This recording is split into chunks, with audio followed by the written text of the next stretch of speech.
My Weirder School, Book Number 5, Miss Beard is Weird, written by Dan Gutman, pictures by Jim Pelot.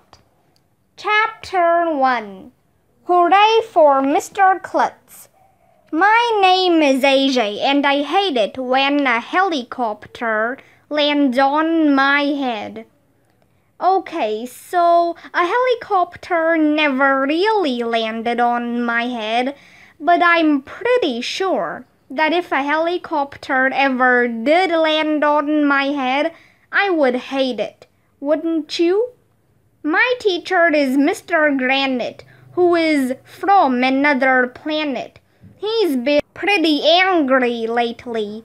Every time he tries to teach us anything, an announcement comes over the loudspeaker and telling us to go to an assembly. Mr. Granite got so mad that he yanked the loudspeaker out of the wall. Okay, today we're going to talk about the Civil War, Mr. Granite told us. Turn to page 23 in your... He didn't get the chance to finish his sentence because you'll never believe who poked her head into the door at that moment. Nobody. It would hurt if you poked your head into a door. Why would anybody want to do a dumb thing like that? But you'll never believe who poked her head into the doorway. It was Mrs. Patty, the school secretary. I've been trying to reach you, she told Mr. Granite. Who yanked your loudspeaker out of the wall? Everyone has to report to the all-purpose room for a surprise assembly. Not again, yelled Mr. Granite. Surprise assemblies are fun because you never know what's going to happen. That's why they're called surprise assemblies.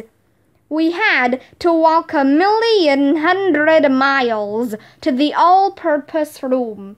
I don't know why they call it an all-purpose room, because we can't use it for all purposes. I mean, you can't use it to fly into outer space. So why is it called the all-purpose room? Anyway, we had to sit boy, girl to make sure we wouldn't sit next to anybody we liked. I had to sit between annoying Andrea and her crybaby friend Emily. Ugh, disgusting. I made sure not to let my elbows touch theirs. Mr. Klutz, our principal, was up on the stage. He has no hair at all. Great news, everyone, Mr. Klutz told us. Our budget problems are solved. I'm happy to report that we can buy new computers and supplies. We can bring back the art and music programs. We can hire all the teachers who were fired. We can turn on the water fountains again and put toilet paper back in the bathrooms. Hooray for Mr. Klutz! Everybody was whistling and cheering and shouting. Where did you get the money to do all those things? Asked her librarian, Mrs. Rupee. Did you get a grant? No, said Mr. Klutz. Are taxes going up? Asked the school nurse, Mrs. Cooney. No, said Mr. Klutz. Are we going to have a fundraiser? Asked Dr. Brad, the school counselor. No, said Mr. Klutz. The money is coming from the famous TV producer, Miss Beard. She's making a new reality show and she's going to shoot it right here. It is going to be called The Real Teachers of Elementary School. Eek! All the teachers were freaking out. "We're going to be on TV!" screamed our speech teacher, Miss Laney. "We're going to be famous!" screamed our vice principal, Mrs. Jaffe. "How does my hair look?" screamed our computer teacher, Mrs. Yonkers. "What am I going to wear?" screamed our Spanish teacher, Miss Holly. "I have nothing to wear." Teachers are weird. Chapter 2. Chicky Baby.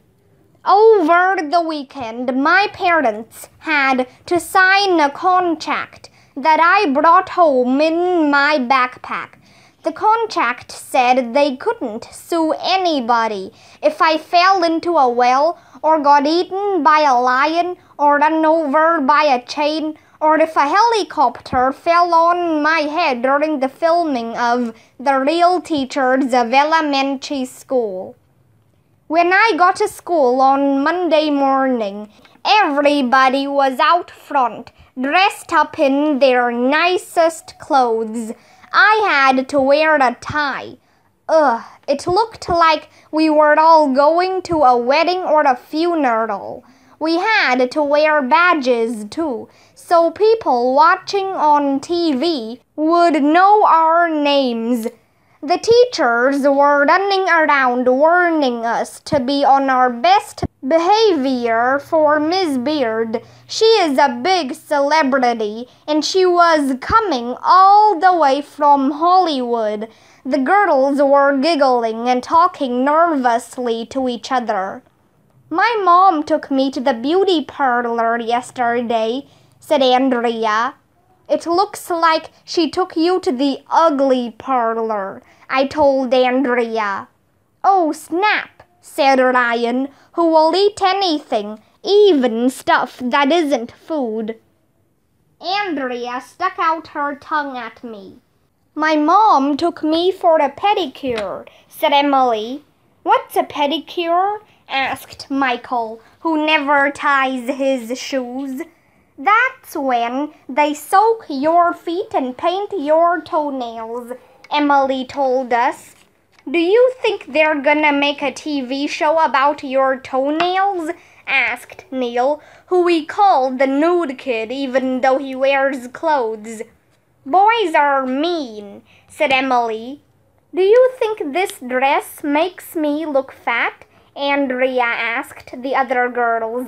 "Yes," I told her.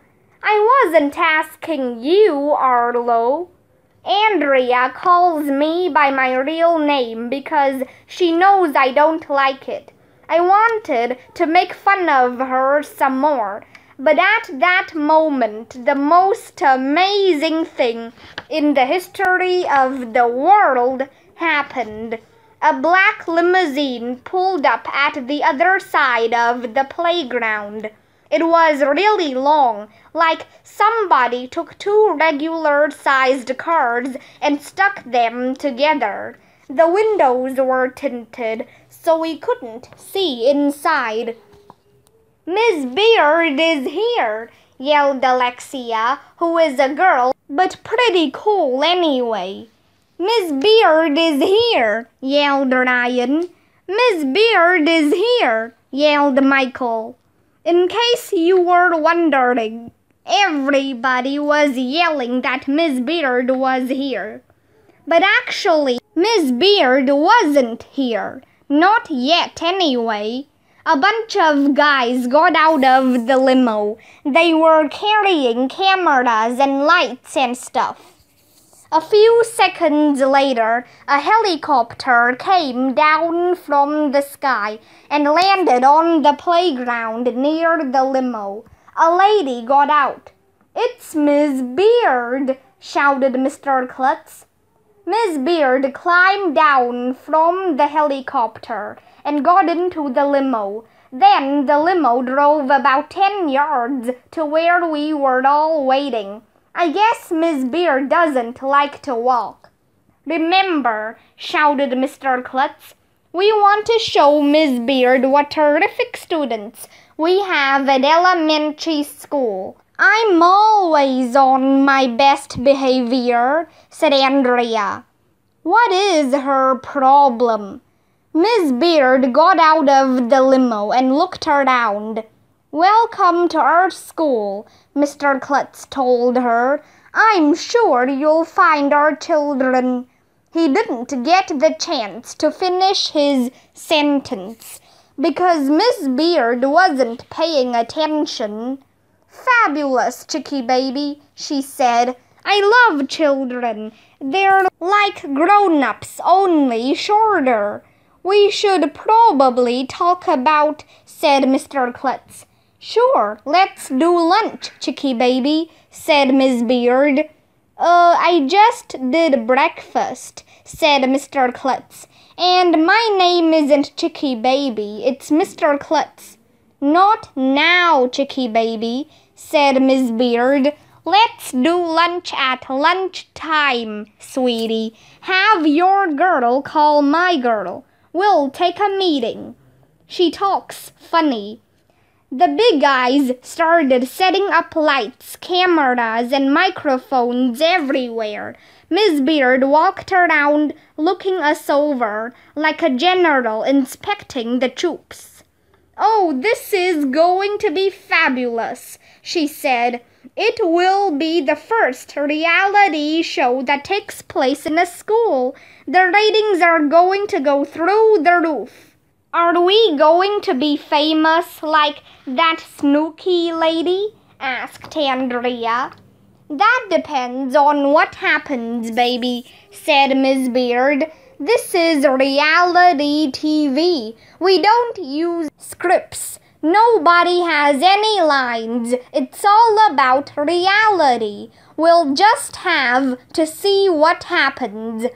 When does the show begin? Asked Neil the Nude Kid. Right now, baby, Miss Beard said, clapping her hands together. Somebody gave her a big megaphone, and she shouted into it. Quiet on the set. We're shooting the real teachers of elementary school. Lights, camera, action. Chapter 3. Act normal. Mr. Klutz reminded us again to be on our best behavior. The morning bell rang, and we rushed up the steps and down the hall to our classroom. It was weird with those guys sticking cameras in our faces. How do I look? Mr. Granite whispered to us as we walked down the hall. I'm a little nervous. I've never been on TV before. You look like a real TV star, Mr. Granite, said Andrea. What a brown-noser. Finally, we got to class and took our seats. There were 4 cameras and cameramen and long sticks with microphones hanging all over the place. Miss Beard sat on a chair in the back of the room. I guess she takes her chair with her everywhere because it had her name on the back of it. Okay, just pretend I'm not here, Miss Beard told Mr. Granite. Act like it's any other day at school. Action! Good morning, boys and girls, said Mr. Granite.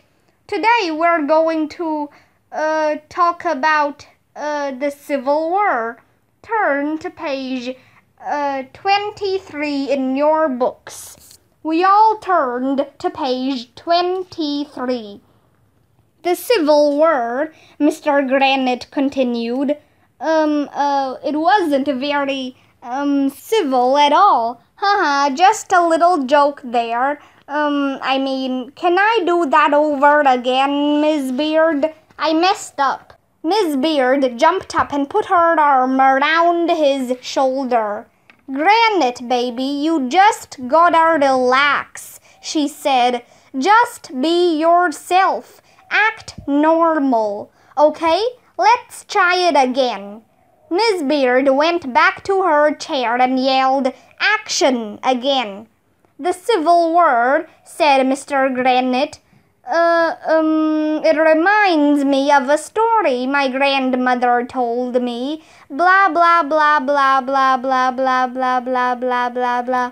Mr. Granite started telling a story about his grandmother. It went on forever. I thought I was gonna die. It's hard to sit still without fidgeting, but I kept my feet on the floor and my hands folded on my desk.